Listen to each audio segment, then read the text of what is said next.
Hello, and welcome to another rendition of Around the Pound. This is for, this week. So, yeah, take us away with your first bit of news, Marcus Shadow. Wow, you're really laggy. Anyway, To be fair, isn't everyone laggy in the videos, according to the people who watched it? yeah, we're all stop motion. We're stop motion X pound. See, on my screen, I can see me move fine. Well, yeah, because that's feeding Ironically, I directly can see from your everyone camera move. to your screen, so of course you can. No, It's I not mean, I can see on the you internet, guys right? move fine, too. Okay, I don't know. But my first bit of news comes from the gaming side. We got more stuff about the Super Smash Brothers. They released a few more characters. The big one, of course, being Falcon Punch. Yes, Captain DJ Falcon is back. Cool. And coming back with him are a few characters from the new Fire Emblem game, Fire Emblem Awakening. The first is Robin, and you get both the male and female versions of Robin, so I think they're just costumes because they're the same character anyway. And odd choice, Lucina. The reason Lucina's a slightly odd choice is because she's effectively a female Marth. I mean, she literally has his moveset. From what I understand, she's a little bit shorter, and her attack animations are a little bit different because she wields a different sword. And supposedly she's a little bit faster, but I don't know about that. But it's like, okay, so you just gave us a better Marth. Good job. Also from Fire Emblem Awakening, they've added another character, but only as a trophy. And this character is the main character from that game, Chrom. And get this, Smash Brothers creator Masahiro Sakurai has gone on record as saying the reason why Chrom isn't an actual complete playable character is because, quote, he'd just end up being a Marth, an Ike clone, unquote. So yeah, instead they gave us Lucina. Go figure. The other character that has been announced as a trophy, coming literally out of left field, is Rayman. Why isn't he playable? Anybody? Bueller? And the last bit of news from the Smash Brothers front is, according to Ecumenical News, you can check them out at ecumenicalnews.com. That's ECUMENICAL. According to them, their article, a GameStop manager dropped hints that GameStop may be giving away amiibo figures with Smash Brothers Wii U on release, i.e., that may become a pre-order bonus, which is cool for GameStop people. And I happen to have pre-ordered Super Smash Brothers from GameStop, so that'd be awesome.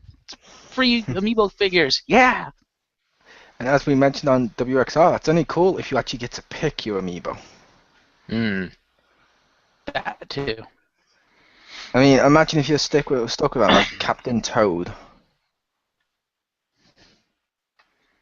as your figure, not like Link or someone you'd be using. Is that an e-cig? Nope. That's just a normal cigarette. Once again, we here at the X-Pound do not advocate smoking. No, not at all. Hey, whenever you show up on screen dressed in like your ridiculous shorts, I don't say we don't condone dressing like a complete prick. Just because you're showing something doesn't mean you condone it. That's like saying Power Rangers condones violence. Is that what the member of the Power Force is saying? I'm not saying that at all. That's the way a lot of parents thank you. So back in the day. Let's go back to our show. Back to you, Marcus. Oh, I'm done. I'm enjoying this little tete-a-tete here. So. Yeah. Okay. So what's your first bit of news, Jim? My first bit of news, for those that have not seen it plastered the hell all over Facebook for the last week, or for those that are everywhere else for that matter, Weird Al Yankovic's new album, Mandatory Fun, came out this past Tuesday. And as part of the promotion for this album, rather than release one single, Al made the decision to release eight music videos over the course of 8 days, starting last Monday and ending this Monday. So far, the videos have all been pretty good. First video released was Tacky, his parody of the song Happy by Pharrell Williams, which is hilarious. Day 2 on Pharrell. Tuesday. What's that? So it's Pharrell Williams.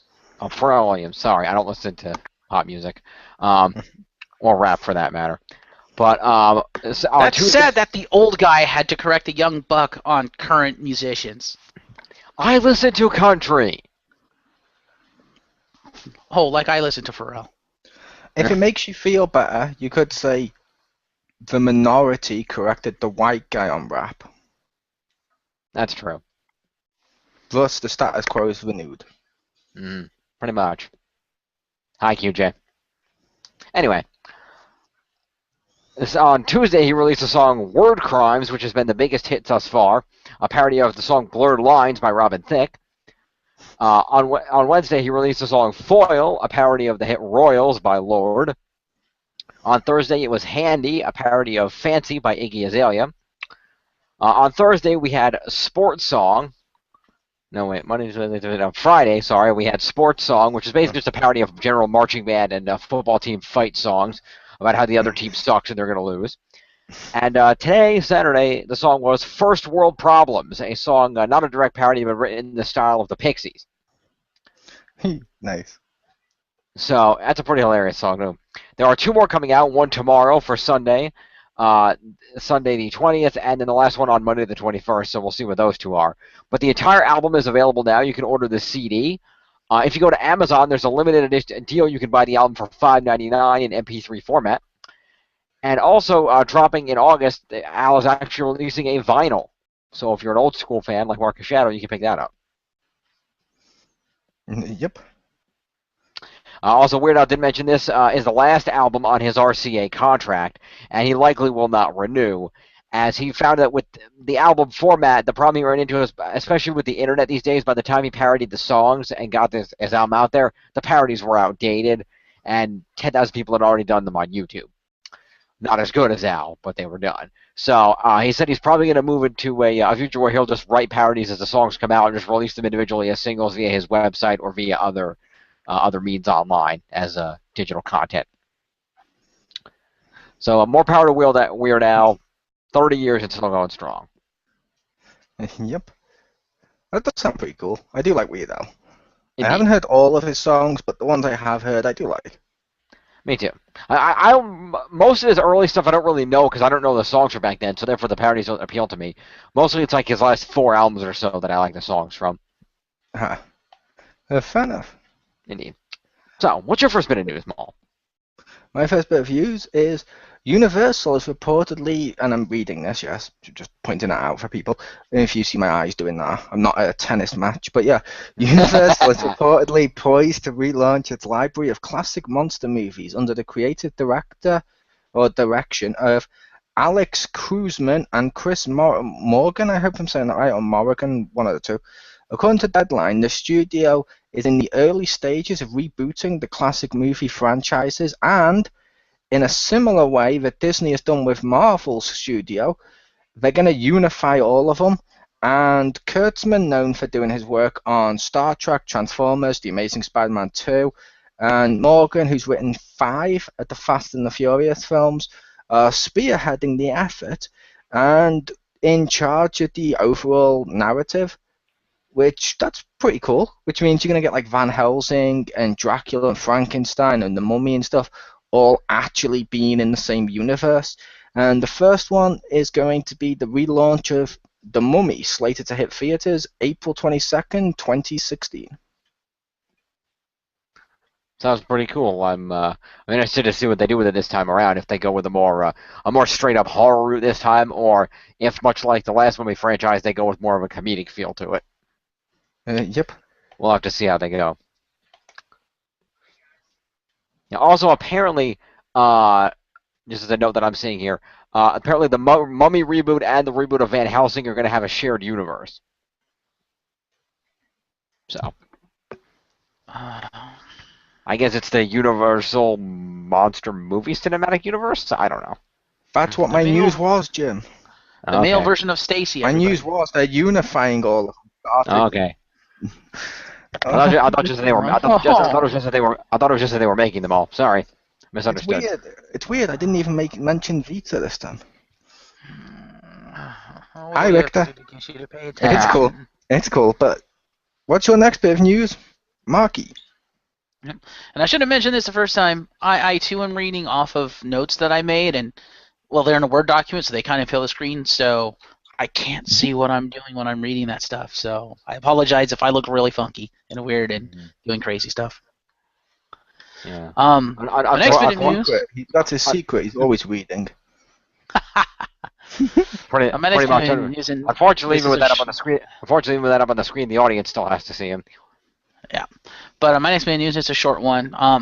Xbox Entertainment Studio has closed its doors, and Microsoft is going to lay off about 18,000 people. Ouch. Yeah. Now, certain projects will not be affected by this. Certain games and stuff. Projects like the Halo show that they're producing and stuff like that will not be affected by it. But yeah, Xbox Entertainment is no more. Xbox TV is now gone. They did say they're still planning to go ahead and do like original TV and stuff. Yeah. But they're probably going to take the response Sony and Netflix and stuff do and get other studios to do it for them. So there's still going to be Xbox TV. It's just a case of they realize having a whole studio just to make films based on Microsoft exclusives, after you've done Halo and Gears of War, you kind of run out. Yeah, so they've dissolved that, and again, they're going to be firing 18,000 people. So, yeah, I'm about to see a lot of more jobless people walking around my city, apparently. Yep. But I doubt my friend is going to be among them because my friend, a friend of mine works for Microsoft, and he's in the mobile department. So he works with like Windows Mobile and cell phones and stuff, which, yeah, that's not going to be dissolved anytime soon. Yep. So over to Jim. Now, if only the software they're developing would work sometime soon. Yeah. All right, Jim. Anyway, moving along, the only other thing I have on my list, I only had 2 today, was... You have 3. I did. Oh, right, 3. Sorry. I forgot about the other thing. So my next bit of news here, the next 2 are kind of related, but I'll do this one first. We have some more information about the Power Rangers reboot movie, Mighty Morphin Power Rangers. We found out that the film will be executive produced by a well-known writer and producer Roberto Orci, or however his name is pronounced. Orci, whatever it's pronounced. Known writer and producer of such films as Transformers: Rise of the Fallen. Everybody gets a bad one. The Abrams Trek films. Amazing Spider-Man 2 and supposedly 3, although he was making the Power Rangers movie, he might have stepped off of Spider-Man 3. I'm not sure. There is no Spider-Man 3. It's been canceled because Spider-Man 2 did so poorly. Oh, that's right. I Yeah, because apparently Spider-Man 2 sucked so much it cancelled it. Fair enough. So he's in that case, he's working on Spider-Man 2. He did Cowboys vs. Aliens, Legend of Zorro, Ender's Game, etc. So he's got a lot of good writing, one bad one, but a lot of good writing creds and producing creds under his belt. So this could be interesting to see where this goes. We also found out that the film has hired writers Ashley Miller and Jack Stentz to pen the script. And they have known for writing such films as X-Men First Class, Thor, and the TV show Fringe. So those are positive things. In addition, of course, Haim Saban will be a producer on the show, as if we didn't know that. And Saban Brand's head of development and production, Brian Casantini, will also be a producer. In addition, they're also going to have Allison Shearmer, who oversaw the Hunger Games, when she was Lions Gate's president of production, and she recently produced Disney's Cinderella. So, got quite a bit of news on people working on the film, but still waiting to find out a director and some casting. So that'll be next. We'll see where that goes. Oh, fair enough. And personally, I think this could work well. Like I said, most of the movies Orci has done I liked, except for Revenge of the Fallen. So I'm hoping that he wasn't the guy that wrote the shitty parts of that movie. But we shall see, because unfortunately, yeah, with Rise of the Fallen, if he is the guy that wrote certain parts of that, like Revenge of the Fallen, sorry, if he wrote Skids and Mudflap, then sorry, Zach, your character is screwed. Except Orci's not writing this one; he's directing it, isn't he? He's executive producing, but the producer has an effect on the writing as well. And he's producing it. Okay. And to be fair, the character of Zach was already a racial stereotype to begin with. There's no difference between the two. Fair enough. All right. So that's my news. What do you got next, Mole? My next bit of news is it says here Susan Hayward has been cast as the female lead in the PlayStation Network series Powers, based on the graphic novel by Brian Michael Bendis. Hayward's biggest break to this point is her reoccurring role as Hannah in the following. According to Deadline, she'll be joined by Max Fowler, The Killing and Rage, and Adam Godley from Breaking Bad and Suits. Fowler will play the son of Pilgrim's murdered partner, while Godley has been cast as the Captain Cross. Cross is described as the solid steel in a fragile frame, captain of the Powers Division, bookish, respectful, and loyal, but may harbor a secret agenda that could lead his beloved department into a full-fledged conspiracy. Also, and last week we also found out those people will be joining David Slade from Hannibal, Breaking Bad, and for 30 Days a Night, who would direct the first 2 episodes of Powers. Nice. Cool. So now, back to Marcus. All right. So my next bit of news, we learned some things about Avengers Age of Ultron. Number 1, Ultron actually looks pretty badass. Number 2, they completely fucked him up. Yep. Because it was revealed Tony Stark, not Hank Pym, creates Ultron. Fair enough. Now here's how they fucked him up. Why did Tony Stark create Ultron? Because he's a fucking lazy billionaire, that's why. This, and I shit you not, this is the reason in the movie why Tony Stark built Ultron, so he doesn't have to build or wear any more Iron Man armor, and Ultron can do all the crime fighting for him and the Avengers. To be fair, does that make him lazy, or does that make him actually sort of like Batman in Kingdom Come, where he had all those bots doing his work for him, because at the end of Iron Man 3 he was unable to use the armor and stuff properly due to the strain it's taken on within his body and heart and stuff. Mm-hmm. Except at the end of Iron Man 3 he repaired his heart, so he's perfectly fine, and Batman was still Batman. He still did stuff. He built an exoskeleton for himself. Yes, but by repairing his heart, he also removed from his body the thing that powered the fucking suit. Yeah, but he can stick it in the suit. He can plug it in. I mean, what's stopping him from plugging it in the suit? It'll still work. But still, I'm just like, really? That's what they came up with? It's like, yeah, I don't want the Avengers to have to fight. We're going to have Ultron do all the fighting for us. It's like, what's the point of the Avengers? Tony, you're an idiot.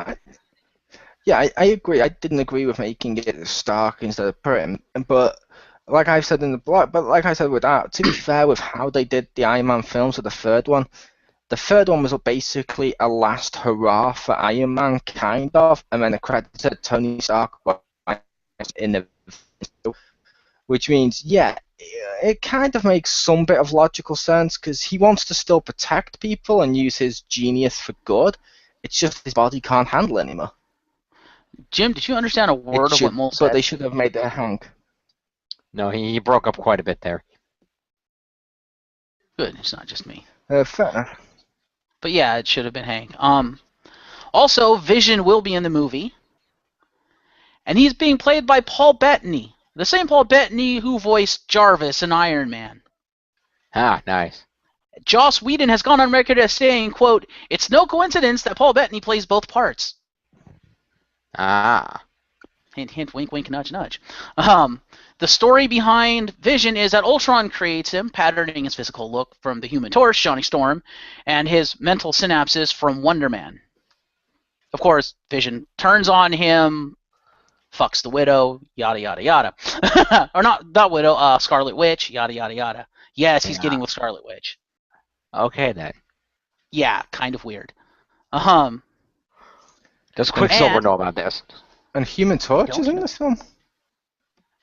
No, they just patterned his look after the Human Torch, supposedly. So I guess what they're saying is Paul Bettany looks like the Human Torch. Fair enough. Also, supposedly Tony Stark will... Oh, go ahead. So Paul Bettany looks like Chris Evans? Well, we don't have a Human Torch right now. We don't actually, Fantastic Four movie right now. Technically, we do have a Human Torch, and actually, that means Paul Bettany's black. Now that I think about it. Except if you'd have listened to what I was just saying instead of cutting me off. the movie doesn't exist right now. It's kind of in limbo, which means the entire cast might be kind of not having a job right now. Well, that's the cast that was booked, and the thing is, they have to make that movie because if they don't, Marvel's going to take the rights back. They don't have a choice. Well, Marvel might take the rights back because right now it's not in production, from what I understand. And to be fair, Marcus, production has halted. And to be fair, Marcus, right now, Avengers 2 doesn't exist yet until it's released. But at least it's still being produced. But anyway, apparently Tony Stark will be funding the Avengers. Supposedly Stark Tower is going to become Avengers Tower. Tony's going to like build them a fucking Quinjet and shit. Nice. And that leads right into a sneak peek photo from Entertainment Weekly on the set of the Avengers in the Stark Tower loft, showing Don Cheadle standing next to Robert Downey Jr. and Chris Evans and Jeremy Renner lounging on the couch. So yeah, this confirms James Rhodes is in Avengers 2. What he does, nobody knows. It could just be a cameo. Mm-hmm. He could throw the suit on. If he puts on the suit, which suit? Is he going to be Iron Patriot or War Machine? So nobody knows. But Don Cheadle is there. He is in the movie. So yes, Rhodey is there. Fair enough. And then I did you guess wanna the go- last part of it is Hulkbuster armor will be in this movie fighting Hulk. Fair enough. Fair enough. By the way, I don't know when that news about the being in limbo came out, but as of everything I'm seeing here, they revealed the cast. They revealed the cast that Michael B. Jordan is playing Johnny Storm and Kate Mara was Sue Storm. In March 2014, they confirmed Miles Teller and Jamie Bell as Reed Richards and Ben Grimm. In April, they confirmed Toby Kebbell as Doctor Doom, and they revealed that the film was based on the Ultimate Fantastic Four comic, and they've already slated a sequel to it for July of 2017. Well, that goes against everything that I've heard, because, that's the cast, right? That's also not what it's based on, technically, Jim. Okay. They had an interview with the person who created it, and she had to go back because originally people misquoted her, saying it's not going to be, or misquoted him, whichever one it was, saying, what the hell was it? It was something along the lines of people misquoted him, saying it wasn't going to be based on any comic continuity, and he said it's going to be based on every comic continuity. Fair enough. And every Fantastic Four continuity, including animated and all the other stuff, are going to just mix everything together. So I'm like, okay, cool. Fair enough. But yeah, the date for the sequel was set back in March 2014. So unless something changed in the last 2 months, which it may have, everything was slated for a go, and the film was going to come out in 2015. Yeah, I assume it's still a go because that interview I just mentioned then was like a week ago, 2 weeks ago. Yeah. Fair enough. But maybe that particular bit that I saw was old news. My bad. It might be. I just remember seeing how I was doing my research here. Yeah, it might be, which is fine. The Avengers stuff, which was the main news, is still important. Yes, quite. Yeah. But Jim, your final bit of news? Indeed. So sticking on the Power Rangers theme from my previous article, and I just found out about this before the recording, apparently, down in Brazil, let's see, indie company, what is the name of this company? Brazilian outfit Behold Studios is attempting to make a video game known as Chroma Squad. It's basically based on Tokusatsu and Super Sentai, and puts the game, the player into the shoes of a producer who is making their own Tokusatsu show in classic mold. And it seems like a pretty cool thing, and there's an image here of some of the helmets and stuff. It's pretty cool. But unfortunately, that's part of the Western world, and Saban, in the right, as far as I'm concerned, as it's kind of a douche move to do, Saban has the rights to Power Rangers and effectively the Sentai suits in the Western world, and America has basically formed an agreement with the company to receive a portion of the profits because they said if they didn't, the alternative was Saban suing them and keeping the game from being released. I believe they're in talks, and it's either the company is going to pay them money or Saban will sue. I do not believe they've come to an agreement yet. Behold have revealed they are currently in talks with Saban, the owners of Power Rangers, to work out a deal and give the company royalties to the game. Sales when it comes out. The alternative, according to the studio, would be that Saban would sue to keep the game from being released over copyright concerns. So, yeah. Yep. See, the thing is, if this was like a big developer studio doing it, I could understand Saban doing this. But come on, this is an independent studio that got its funding from Kickstarter. Do you really think they're going to have the kind of funding to pay Saban? I don't think so. That's kind of a douche. Well, like I said, it's not necessarily kind of funding. It's basically, Spawn might get a contract that says, okay, whatever profits you make on this game, whatever they are, we get 5% or whatever it is. I mean, it's not like they're going to set a numerical amount. It's going to be based on how much you make. This is how much we get. There's going to be a percentage. Yeah, It's Saban. He's going to milk them dry and own their souls. which, like I said, to be fair though, as I mentioned to you guys before we recorded, he's in the right. It may sound douchey, but Saban's in the right, still using his intellectual property. Yep. Or property he owns the rights to, or whatever. It's like there was a Kickstarter for a He-Man game recently without actually asking Warner Brothers. That got shut the fuck down. Yep. Because they didn't own the rights to He-Man. So it's like, okay, I can understand it. I mean, it may suck balls, but these people that want to make those games should take a page, like I mentioned, out of like Saturday Morning RPG or Ghost Control Inc., where they don't have the licenses, so they just make it similar enough, but change it so that they don't get sued. Yeah. May make it homages instead of flat out ripping it off. Yeah, it's like 5-Star Wrestling that's coming out looks amazing. If they'd actually named the character John Cena and gave him all the fucking wrist stuff he has and his fucking entrance and all his and how he looks and everything, yeah, Vince would be all over that. Yep. But the fact that they made him, what's his name, Mo? Don't even think Cena's one of the ones mentioned. Okay, well, like I said, that would be like if they had put Rob Van Dam in the game, but because they put Harvey D in the game, it works. Yep. Yeah. Which means they should have changed the suits a bit enough that they didn't get done. Yeah. But yeah, it does kind of suck. Mm-hmm. It does. Now, if they had permission from Toei and then Saban trying to shut them down, yeah, that would be a douche move. But the fact that they just made this without permission from anybody, yeah, I mean, at the very least, if you don't want to pay Saban, then just change your suit designs enough that they can't be considered, close enough to be followed a copyright law. I mean, you could win a court battle on that. It's happened before. Yep. So, yeah, that's going on, and hopefully, I would like to play this game when it comes out, so I hope that they work it out and the game gets released. I'll be keeping an eye on that. Again, if you want to keep an eye on it, folks, that's Chroma Squad is the name of the game, being released by a Brazilian game developer, Behold Studios. Yeah, no, as long as there's an English translation, it's not just a Brazilian game, I'd buy it. Yeah.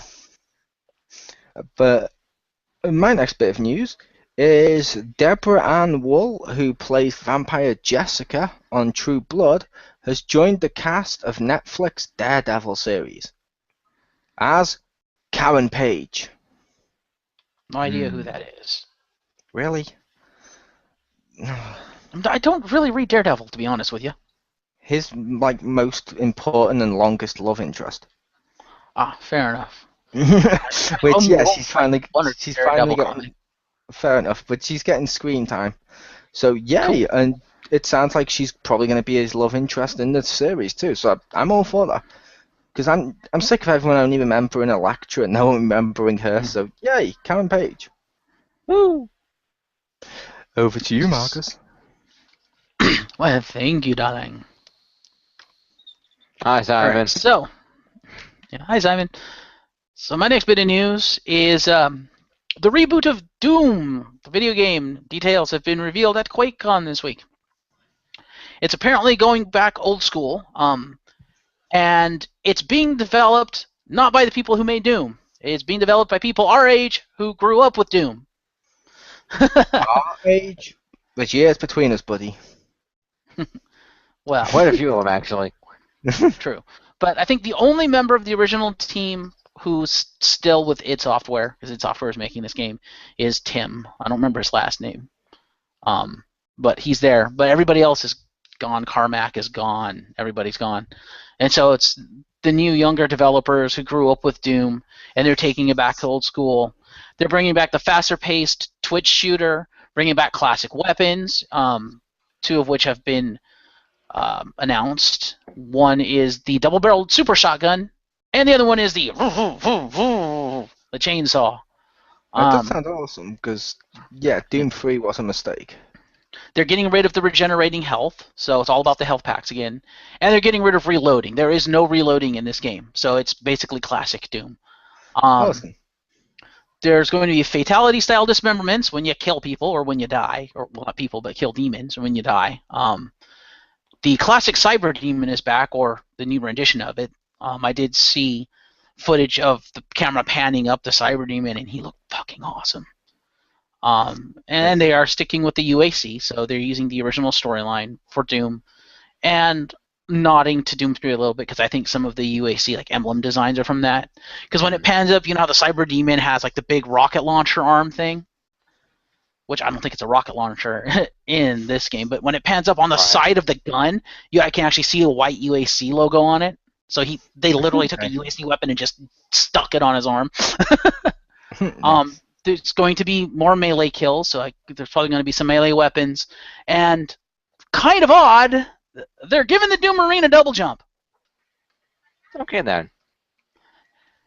And then the coolest thing that I heard, and this just sounds all kinds of awesome because they're going completely over the top, like Mortal Kombat style with this. Gone are your red, blue, and yellow key cards. Instead, you have hand scanners, and all you have to do to activate them is chop off a demon's hand, pick it up, and use it. Nice. Cool. Like, that's kind of awesome. That is awesome. Over to Molly. Yeah, like I said, I'm looking forward to that because, like I said, I thought Doom 3 sucked balls, so this one sounds awesome because it sounds like it's Doom. Yep. And hopefully there will be multiplayer and stuff with it. This one is a little bit of weird news for people. Okay. Warner Brothers has tapped Akvia Goldsman, I hope I'm saying that right, the person who helped write Batman and Robin and I Am Legend, to produce a brand new film adaptation of Space Invaders. Yeah, I saw that. I almost took that. Yeah. According to the Wrap, Goldsman will produce the movie with Jobby Harold, Edge of Tomorrow, and Tori Tunnell, I hope I'm saying that right, from Awake, and Jesse Aram from The Hangover will oversee the project for Warner Brothers. So, Space Invaders, the movie! Yeah, but since this is being produced by the guy who wrote Batman and Robin, does that mean the pilot of the spaceship is going to have a space credit card? It's also been done by the guy who did I Am Legend. That movie wasn't that good. I saw that movie. It told the future. It was. I'm going to be honest. That movie was kind of boring, but yeah. It was based on true facts, and it foretold the future. Fair enough. Because literally, there is a billboard with a Batman and Superman movie poster. Is there? I didn't even notice that. Yeah, because he was taking a shot at the fact he was one of the ones trying to work on getting a Batman and Superman film together for years, and they wouldn't do it. So he was like, "Ah, fuck it, it's the future. It's come out, boom, and it's on the wall. It's on like a big billboard. It's awesome." Nice. But did you have any other news? I have one more. For those who don't know, the Stanley Kubrick film The Shining, starring Jack Nicholson, is getting a prequel movie based on the unpublished prologue to the book that was axed before it was published in 1977. Hired by the studio to direct this movie is relative newcomer Mark Romanek. Hopefully I'm saying that right.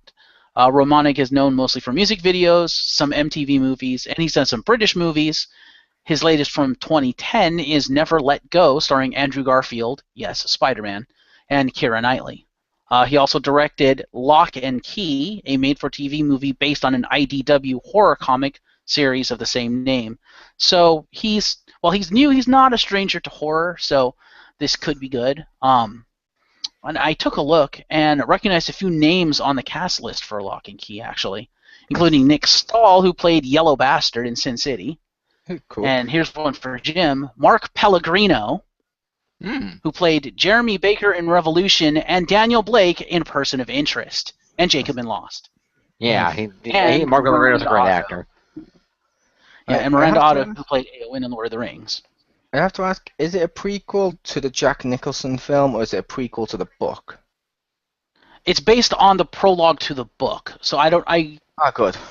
Yeah. Because don't get me wrong, I like the Jack Nicholson film, kind of, For me, my favorite live-action Shining was still the TV miniseries because it was closer to the book. Fair enough. Yeah, so he's apparently worked with some good talent there. The script is being written by Glenn Mazzara, the executive producer and showrunner for AMC's The Walking Dead. He's also written 8 episodes of The Walking Dead, among other great shows such as The Shield. And according to The Hollywood Reporter, this movie is going to be produced by one James Vanderbilt, who wrote Amazing Spider-Man 1 and 2 and The Rundown, the movie with The Rock, and he produced Basic, a fantastic movie with John Travolta. Now, I know a lot of people didn't like that movie. I did. I own that movie. And he will be teaming with, and I hope I'm saying the name right, probably not, Laeta Kalogridis, the executive producer of Shutter Island, the Birds of Prey TV show, and Avatar, the James Cameron movie. It should have been, instead of the other James, it should have been James Van Der Bleek. I was gonna say the same thing. And also, Laeta Kalogridis, she's also the executive producer of the upcoming Terminator Genesis, the new Terminator movie currently filming and slated for a 2015 release. I will say the Birds of Prey show, it's underrated. It's not the worst thing ever.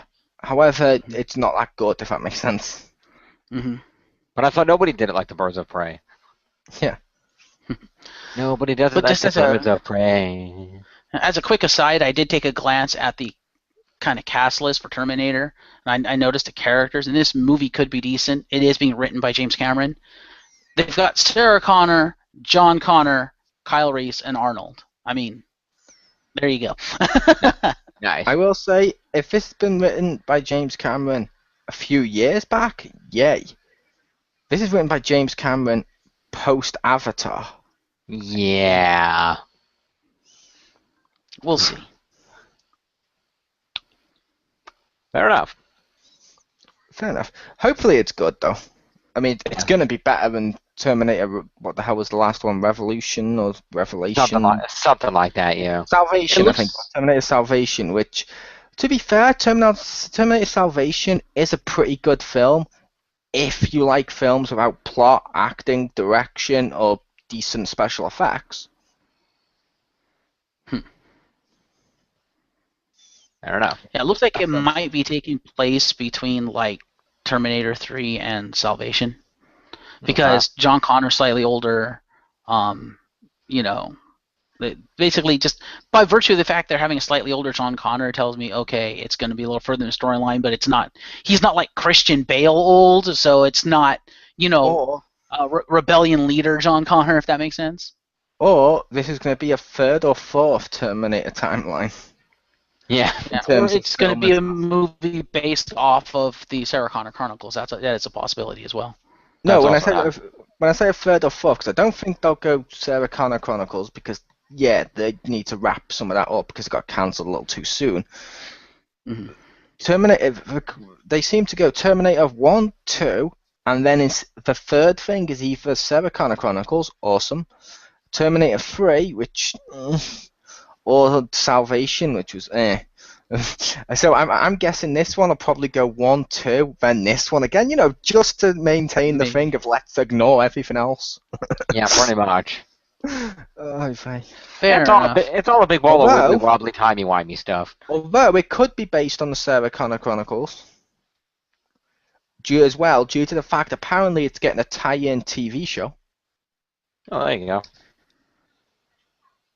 Why is that a face palm? The Sarah Connor Chronicles was awesome if you watched it. It is, but it's like, wait, so they canceled the Sarah Connor Chronicles, and now they're getting another show. Why didn't they just continue the Sarah Connor Chronicles? They cancelled the Sarah Connor Chronicles because too many people didn't watch it when it was on. This one, though, is going to be like Agents of S.H.I.E.L.D., where it's tied into the actual movie at the same time as the movie's out, so it's going on at the same time they're doing the new Terminator films. That's good. That should give people a lot. The other thing too, and I'm not exactly sure how old the actor for John Connor is. It could just be he looks older than he actually is. But the other possibility is that this could be a reboot for the Terminator franchise. They may be going all the way back to the beginning. It could be. Yeah, it's possible. Which is going to be really weird because it's like, yes, we're going back in time to when Terminator started, except for some reason in this reality, the T-800 has wrinkles. No. They can make up and digital effect that out. Or They keep tried the that with wrinkles. Salvation. It didn't Or work. they keep the wrinkles, and they explain that in this continuity he has wrinkles because it makes him more human looking. Because come on, if you're going to build a robot, would you really give it wrinkles? Hey. That's true. Yeah, so it'll be interesting to see where that goes. I am really interested in, seeing where this Shining prequel goes. I think I did watch The Shining once a long time ago. I need to watch it again. I don't know. I can't remember if I saw the whole thing or not, but I do remember, Jack with the "Here's Johnny." Yep. So that's all my news.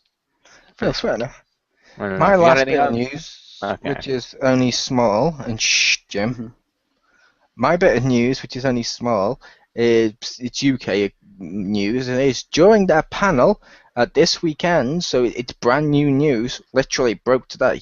This weekend at their panel at MCM Comic Con in Manchester, England, Manga UK announced their license and acquisition of the 2013 film Dragon Ball Z Battle of the Gods.